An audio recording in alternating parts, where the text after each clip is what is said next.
Som I kan se, så står jeg her foran Det Hvide Hus i Washington, og for en gang skyld, så står jeg her mutters alene. Der er ikke andre tossede danskere, der har kunne finde på at stille sig herned lige i dag.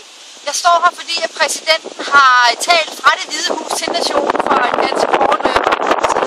Og det er lidt interessant, fordi man kan jo faktisk ikke bruge Det Hvide Hus som en del af valgkampen. Det har han heller ikke gjort.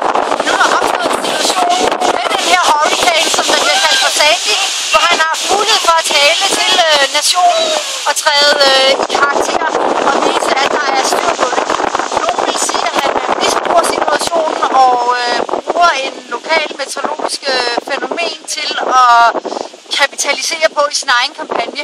Andre vil sige, at det er vigtigt, at præsidenten træder ind og siger, nu skal I altså høre efter. Det her det er alvorligt, og jeg vil gerne have, at I følger alt, hvad der bliver sagt.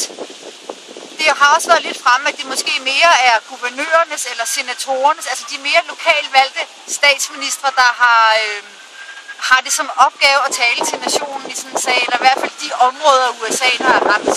Det bliver meget spændende at se de næste dage, hvordan meningsmålingerne reagerer på, at Obama har talt fra Det Hvide Hus til nationen i anledning af orkanen her.